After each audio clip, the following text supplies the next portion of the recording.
Okay guys, let's get started. Let's get started with today's lecture. Today we're talking about social influence. Social influence, but before we get to that, let me remind you, as I said a few times now, on Friday there's going to be this online test that you guys will have to do. It's a take-home test, so it might be a new format, something that you're not used to. So the way this works is that on Friday, at this time in the lecture, I will basically set that, I will set up a date that from that moment onwards you can take that test, and then you'll have 72 hours to complete that test. Yeah? So that means over the weekend you can go home, you can actually go back, actually that's what I want you to do, you can go back into the readings that you have and look things up and kind of answer the questions that you will get in this test. Yeah? So this test will be set up in such a way that you will get one question at a time. There will be, I don't know how many questions there will be, maybe, 15, 20, something like that, I don't know. I haven't really set it up yet. But there will be one question at a time. You have to answer that question and then you move on to the next question. You cannot move back. So once you kind of answer a question, however, what you can do, you can kind of interrupt the test, you can basically save it and then continue it where you are, right? So if you encounter a question, you don't know the answer, you need to read up a text, you do that. Yeah? And then you go back and then you answer that question and then the next question pops up. Yeah? Does it make sense? Is that reasonable? Yeah? So actually what I'm going to do, just for technical reasons, I'm going to show you how to answer one question on Friday at the beginning of the lecture.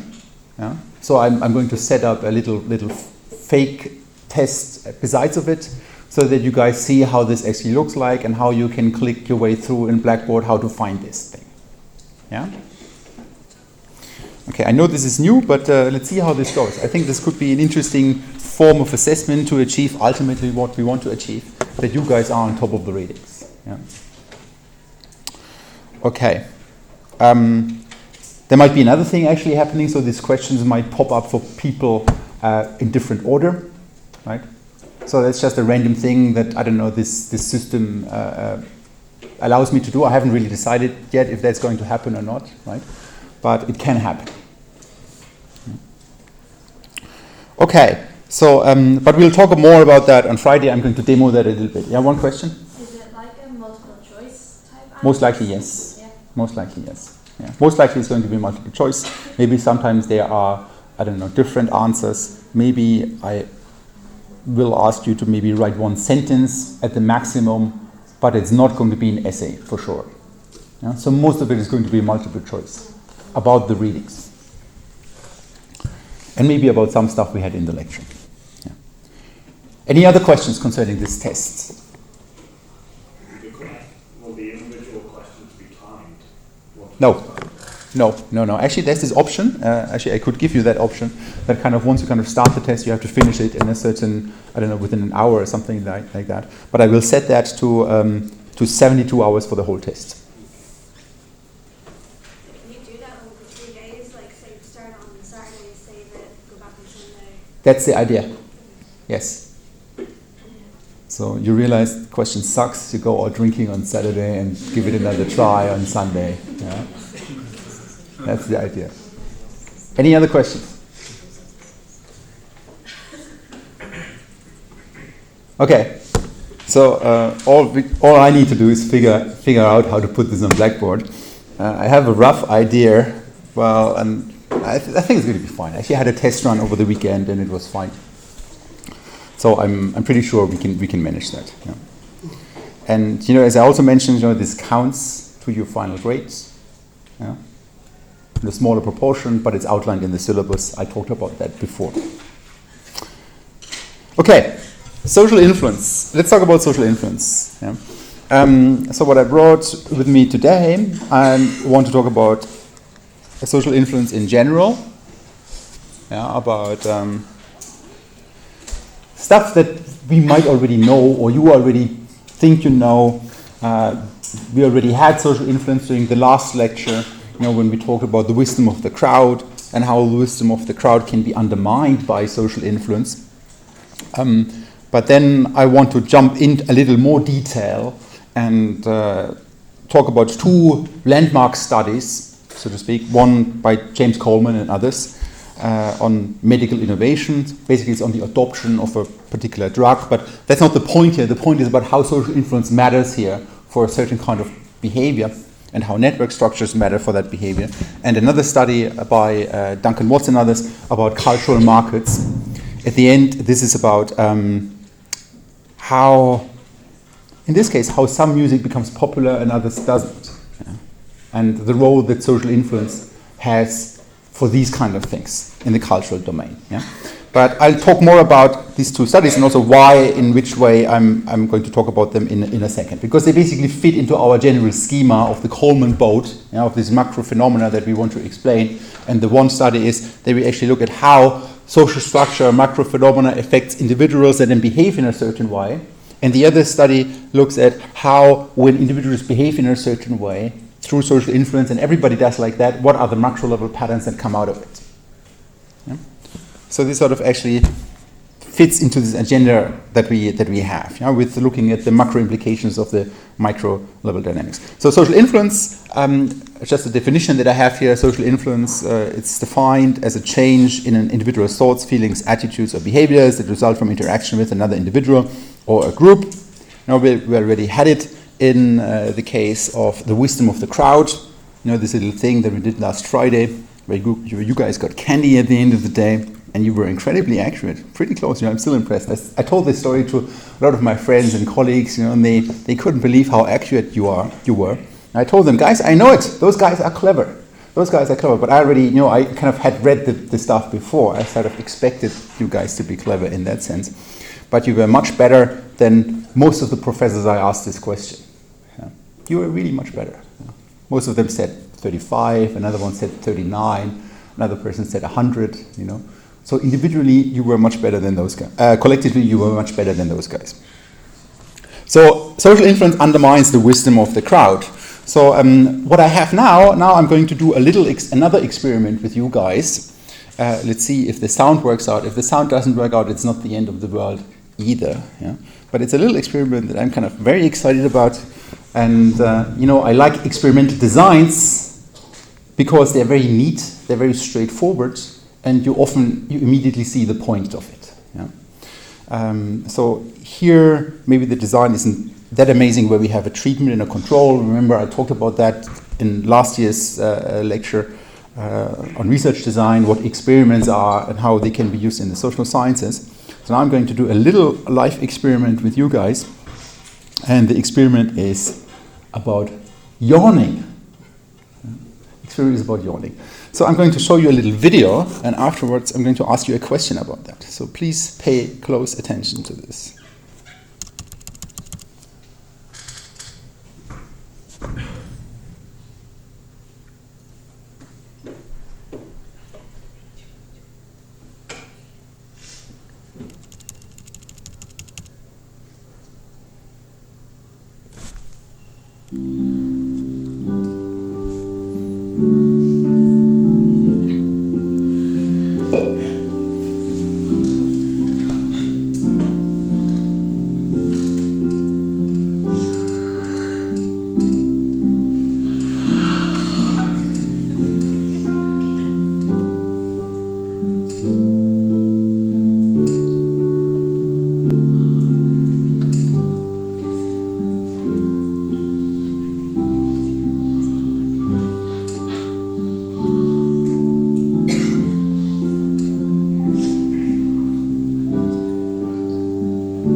Okay, so what is this about? Me showing you like 5 minutes of people yawning. Yeah?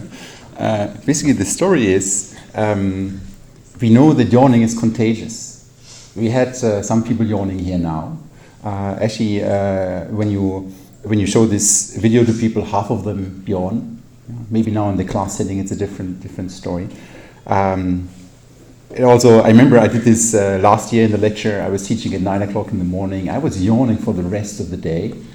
Actually, just me saying the word yawn makes people more likely to yawn. Right? So if I just keep repeating this, like that some of you might yawn during this lecture, or that I might be yawning now later on after watching all those videos about yawning, it's very likely that some of you guys start yawning. Yeah?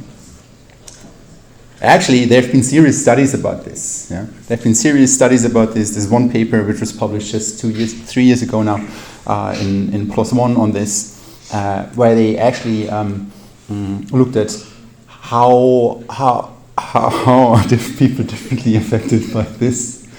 And the funny story is we barely know why people yawn. Imagine kind of we are at the edge of technology. We found out so many different things, but the truth is we don't really know why people yawn. There's no real need for yawning. And even less so we know why people start yawning when other people yawn around them. Yeah. So if you want to play a little trick, I don't know, I didn't have time today, but I don't know, when you're in the elevator or somewhere, or just yawn, yeah, and look at what the people around you do.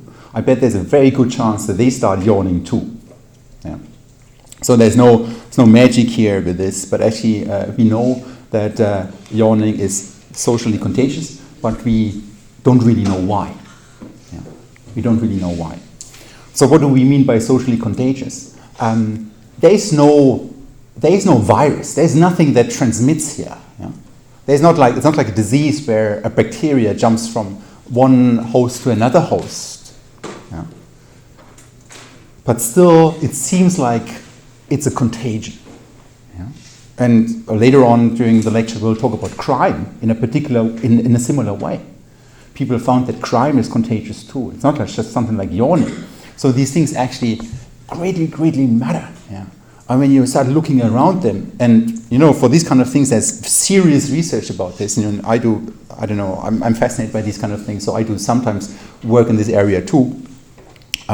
We know that not only yawning is socially contagious, where people adopt the behavior of others without anything physical being transmitted, right? But just by being in that social environment. Yeah? We know the same holds for obesity, for crime. Unfortunately, suicide is contagious.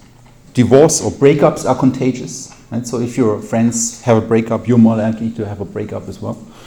Stress is contagious. Having babies is contagious. Smoking is contagious, and getting a job is contagious too. Yeah. How does that work? Right? Well, as I said, for the yawning case, we actually don't know it that well. Like some people thought maybe it's about empathy, yeah? And they actually did then a study. You saw a little picture where there was a dog yawning. Yeah? Actually, they did a little study and found out, there was another yawn. That was nice. So we did another study. There was a study, and they showed that dogs are more likely to yawn when their owner yawns compared to when another person yawns. So when somebody who's close to you yawns, you're more likely to yawn than when somebody who you don't really care about yawns. Yeah. But give it the yawning a try. Just go to public spaces somewhere and another yawn. I'm sure we're going to have a few more. Yeah. Give this a try. It's really fun, and you can watch all those YouTube videos where people do that. They sneak up on people and then they yawn next to them, and suddenly people start yawning around them. Yeah. But it's not just yawning. It's also for a lot of very other important social issues. Now, if you're talking about obesity, yeah, or we're talking about suicide.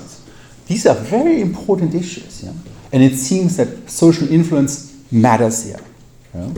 And social influence is then important not just for social psychologists or psychologists who try to understand why people behave in the way they behave, yeah? But actually here in analytic sociology we are mostly interested in how social structures shape individuals' influence, yeah? Or what are the implications of influence for the macro level phenomena.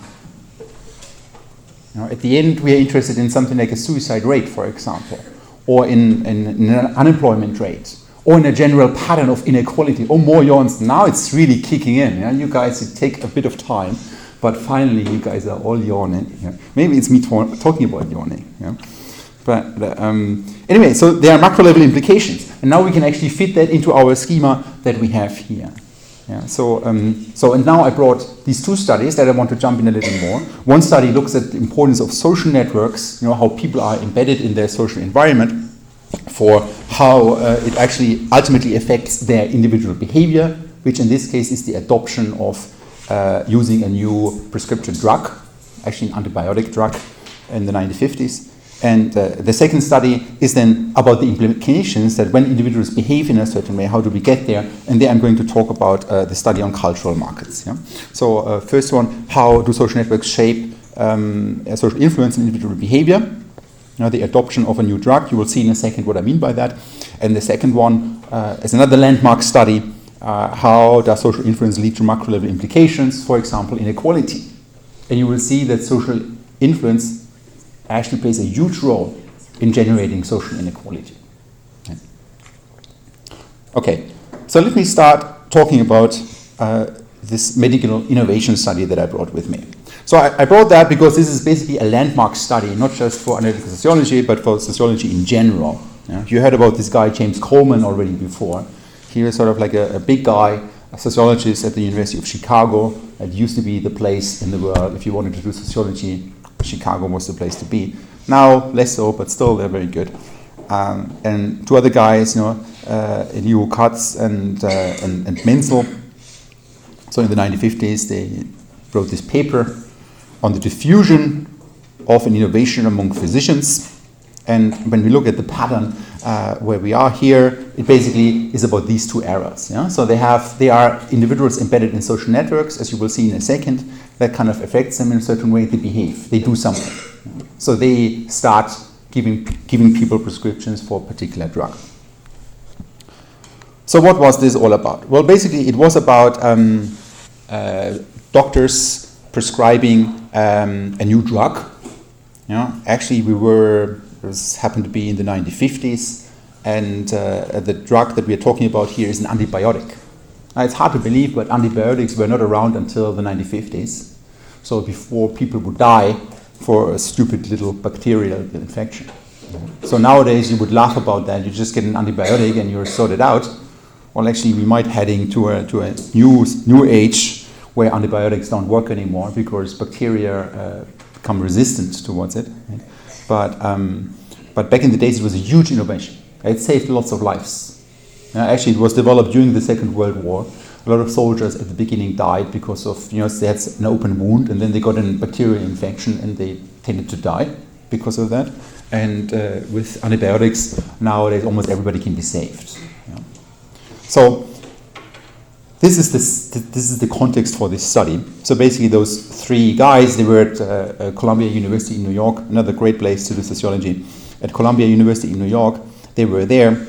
And they were basically asked by this pharmaceutical company, it was Pfizer, Pfizer is still around, to investigate how a new drug is being adopted. Basically, Pfizer brought this new drug, this new antibiotic to the market, and wanted to know how do the doctors, the GPs, prescribe this new drug. Because they still need to prescribe it to their patients. It's not that there's this new drug and suddenly everybody gets this new drug. It's that the doctors have to prescribe this drug. They have to give it to their patients. So basically, they followed up on this scientifically, and they looked at the introduction of this new antibiotic tetracycline. Actually, it's still around. You might have even had it at some point in your life. And what they did, they interviewed all medical doctors in 4 cities in Illinois in the US. So they basically went to all of them. There were 125 general practitioners that they went to. And they got background information for each single one of them. And what I mean with background information, you'll see in a second. Because they also asked them about who are your friends. Who are the other doctors that you ask for advice? Who are the people that you would go with, that you would talk to when you have difficult cases? So they talked to these 125 doctors in 4 cities in Illinois, and then they sampled the prescription records for the first 3 days of each month to measure the time of tetracycline adoption. Basically, they looked at how many of those doctors prescribed this new drug. Yeah? And that's what they kept doing over a period of time. They went back and looked at, okay, how many people prescribe this drug now? How many people prescribe this drug now? Right? And then another month later, how many people prescribe the drug now? Yeah? Okay, so it really is about a new prescription drug that was out there. This is now an example for, I don't know how social influence matters, but it's also substantively a very important field. Like how there's a new drug, there's a new medication. How do we get it out there? Yeah? So there was this new drug. It was this tetracycline, but they also did this nice design at the time. They also went to pharmacies. They went to pharmacies and actually checked how many prescriptions do they get for this new drug. Yeah? So that was sort of like a very objective measure of this as well. So they didn't even, had talked with the people about whether they prescribed this drug. They had talked about them at the first instance, but then they had an objective measure to look at how many times was this new antibiotic being prescribed. Yeah? Okay, and essentially what the question was, when did medical doctors start prescribing this new drug? Yeah? When did it sort of kick off? And they talked with those general practitioners about a whole bunch of things, background information about their social demographics and so on, but they also asked them these 3 questions. Yeah? They asked them, who are your friends among your colleagues? With whom do you often discuss your cases? And to whom do you often turn for advice and information? Yeah? So we had the whole population of all doctors that were there, and essentially they collected the information about what we call their social networks, right? About who are they friends with, who do they ask for advice, or who do they turn to when they want to discuss one of their cases. Yeah? So basically, who are their buddies? With whom do they hang out with? Who are their friends? Who are the people they discuss their cases with, and who do they ask for advice? Okay, maybe you can see where this is going now. So now we have the information about how people are embedded in their social networks, and we see whether or not these doctors prescribed this drug at a certain moment in time. The next step that we can do, now we can map out, are people more likely to prescribe the drug when their friends prescribe the drug, or the people that they talk with about difficult cases, or the people they seek for advice, if they already prescribed the drug before. You see, again, there's no physical virus being transmitted here or anything. This is a case of social contagion. If it actually happens, we find that. That was sort of why this is a landmark study, because it was the first study that actually showed that social influence is really in operation. Yeah? Before, people didn't really show that. And here is an example of the results. So this is now straight out of this paper. It's like an old paper in the 1950s. As I said, it's a little difficult to read, but let me talk you through it nevertheless. I'll come back to these 3 different lines in a second. So the first one is, they have 2 axes. Often you have like 2 axes, an x-axis and a y-axis. And the x-axis is basically the time, months after release date of the drug, right? So I don't know, at the furthest left data point, it's like 2 months after the new drug was brought to the market. Then at the end, it's 16 months, like a year and 4 months after the drug was brought to the market. That's basically just time. Yeah, on the x-axis. And on the y-axis, you see the adoption rate. That means how many of those doctors prescribed this drug. Yeah? And what you see, now ignore those 3 different lines for a second. What you see is that there's a clear trend upwards. Yeah? So at the beginning, only a few people prescribed this new drug. Doctors, they don't really know, does this work? They haven't had any experiences with that. But then more and more people adopt that behavior of prescribing this drug, and at the end, almost everybody prescribes this drug whenever they need an antibiotic. So that's sort of like an adoption. Yeah, that's sort of like something that you can study about. How are things being adopted?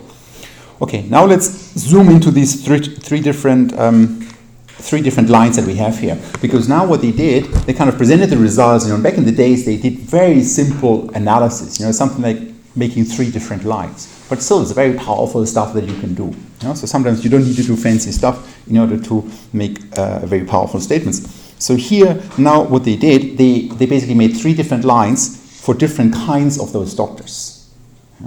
The lowest line are the doctors that had no other doctors as their friends. Now remember, they collected the information about their social networks. The line in the middle are doctors who had one or two doctors among their friends. And the line at the top are doctors that had three or more other doctors among their friends.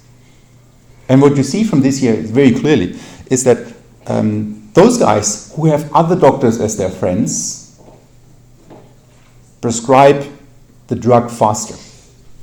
They are faster in adopting this thing.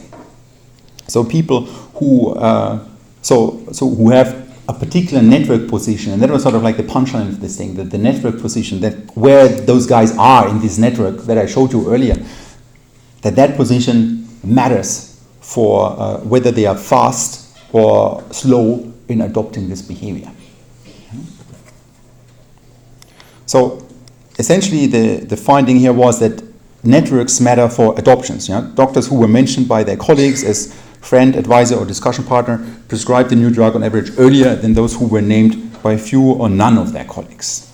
But they also showed, I don't have the results for this now, but they also showed some other things. So the findings also were that the networks mattered more at the beginning of the adoption phase than at the end. So at the beginning, people didn't really know, is this drug working or not? Right? It's like a new untested thing. Imagine they have no experience with that. So in these circumstances, when there's uncertainty, those guys listened to their friends, which is very reasonable. It's something that you might experience all the time as well, right? When you are more certain about something, you're less likely to listen to what other people say. While if you're uncertain about something, you're more likely to listen to what other people say. Right? Or you're more likely to get influenced by other people. So different kinds of network ties mattered at different points in time. It was like a more refined finding of this, and doctors were more influenced by others in uncertain situations, in treatments whose effects are unclear. So essentially the punchline of this is that network structures really mattered for how individuals experienced the situation around them, which then led to them behaving in a certain way, which was like a doctor giving away a prescription for this new drug. And after that, we have lots of studies that kind of showed similar effects, that network structures matter. I think it's a fascinating field.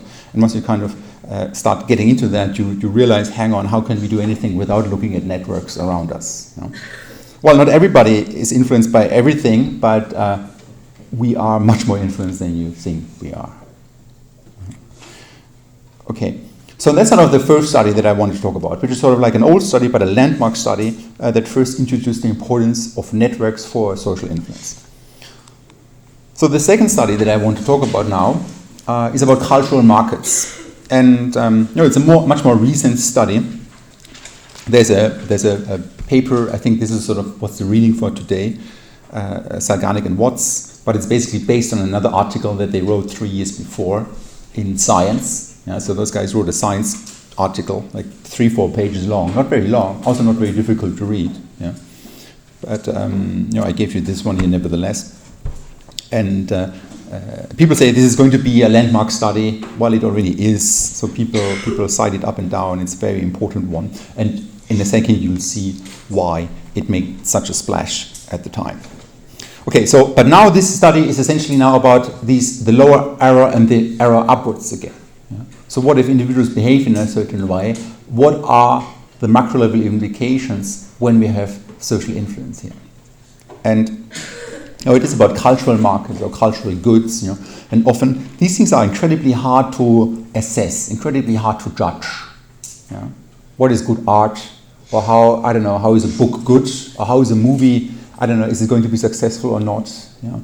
And just as an example, you surely remember those things. You read these books when you grew up, and they were incredibly successful They were incredibly successful, but at the first time, when the author wanted to get that published, actually it was rejected by 7 publishing houses. It made a huge splash. I don't know, it made Rowling a billionaire. But 7 publishing houses didn't want to touch it. They thought, this is not going to work. We shouldn't publish it. Nobody cares about this.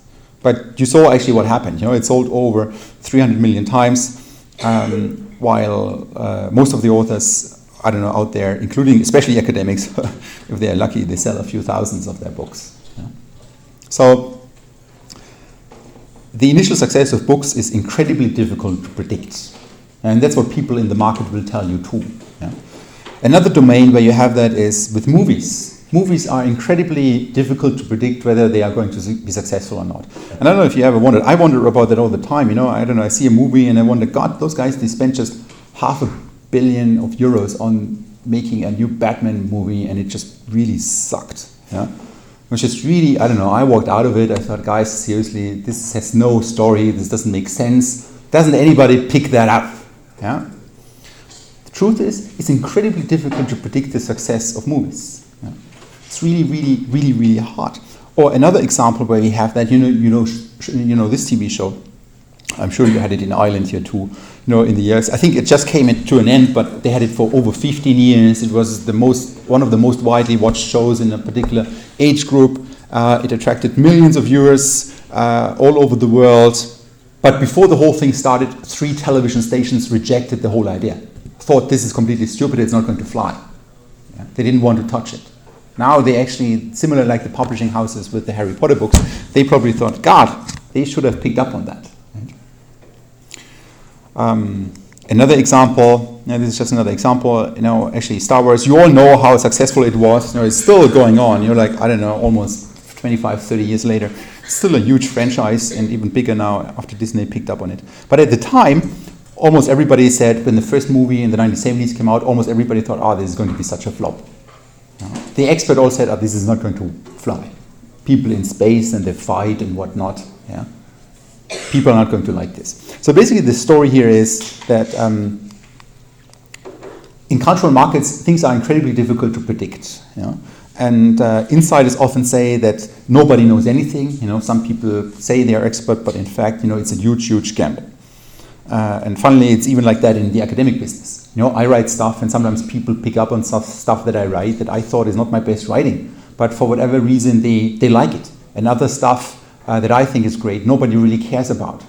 And I think what this lecture here tries to do is to show you that once kind of things pick up, they are sort of like these dynamics, social influence that can keep these things going. And on Friday, we'll talk much more about that, about why success breeds even more success. Why initially maybe it got some exposure, then people actually go on and then it gets even more exposure. And then other people are influenced by it, and then again there's going to be more exposure with it. So that's essentially where the study from Zegalik, Dodds and Watts comes into play, because they looked at that in cultural markets. Actually they looked at that in the context of music, of songs. And the idea here is that social influence, now we're talking about the macro level outcome, that social influence leads to what we call cumulative advantage, where those who are seen as successful become even more successful. And this can in turn lead to more inequality in ratings as a macro outcome and unpredictability in ratings. Think about it, you go to the bookstore and you want to buy a book. What do? You don't have time to browse the whole bookstore. You go to the bestseller list. And then you you might give them a fair assessment, but then you're much more likely to buy a book from the bestseller list than from anywhere in the bookstore, just because you have to start somewhere, and people tend to start at the bestseller list for these kind of things. And what's going to happen, then there's more exposure for these kind of books. You're more likely to buy it, which ultimately puts those books again higher at the bestseller list. So then you see how suddenly the difference between some books being sold a lot because they're bestsellers and other ones nobody really caring about can actually get amplified through this social influence. So social inequality can hugely increase because of social influence. But let me walk you through that in the context of this study of Zegalik, Dodds and Watts. That was their science paper in 2006 that I referred to earlier. basically they did that in the context of music. And at the time, this was incredibly innovative. Think about it. 10 years back, the internet was there, but it didn't really matter as much as it does today. There was nothing like Spotify. There was nothing like, I don't know what people did to get music. Yeah. There might have not even been an iTunes at the time. Yeah. So at the time, so they kind of started to use music online to study how people get influenced by others in the domain of what they think what good music is. And you see these things all the time. I don't know. Amazon has these rating options. Apple has these rating options. The point here is that these ratings really affect how people are going to rate things afterwards.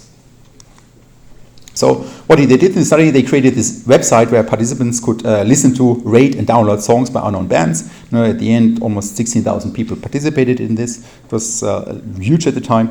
And they controlled the information that the participants received about the behavior and the downloads of others. So what do I mean by this? Well, basically, the setup was like this. So people went to this website, they checked into this website, and there they could listen to some music. Yeah? It was like free music, nobody had heard about it before, like unknown artists. They made sure they were unknown artists. And then afterwards, people rated that music. Yeah? So those 16,000 people gave a song a rating after they listened to it. That's sort of like the baseline here. Now the experiment comes into play. So what do we do in experiments? We have like a control and we have a treatment. So we change one thing, and then how the outcome differs must be due to this manipulation, to this treatment that we inserted. That's sort of why it's such a neat design. So what they do in this case is that they introduced a social influence condition. So basically think of it in the following way, that they diverted half of the people that listened to those songs somewhere where they actually were told about the ratings that other people gave to that song. It's a bit like, I don't know, Amazon asks you to rate something, but at the same time it shows you how other people wrote something. How other people rated something. Yeah? So basically they learned about the ratings of others. While the other half, they didn't learn about the ratings of others. They just went on with their ratings. Yeah? And now the idea is, do these two groups differ? Like the one group that didn't hear about what others think about this song, compared to the other group that kind of was exposed to ratings that other people had given. Yeah? So this is now the control and the treatment condition that we have. And another thing that they did, which is why this was interesting, they did this in 8 different worlds. Well, what do we mean by that? Well, in the real life, we have one world. Yeah? We have one world. But in this artificial context, they could create different worlds.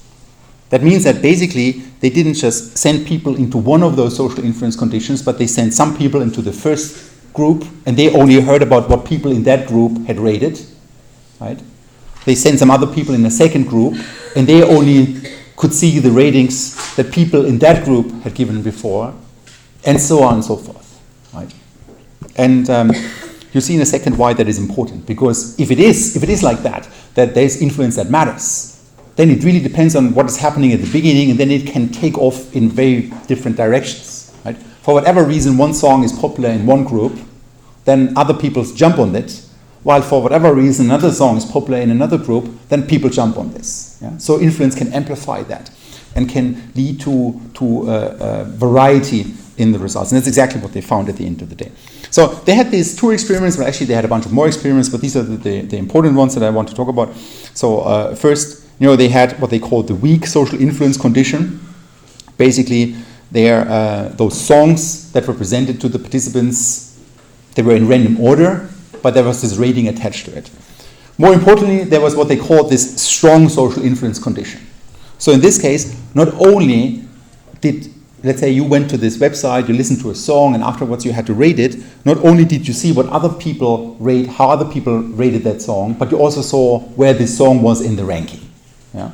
Like, was this sort of at the top or at the bottom, basically. So it's like a stronger way of showing people whether others like this song or not.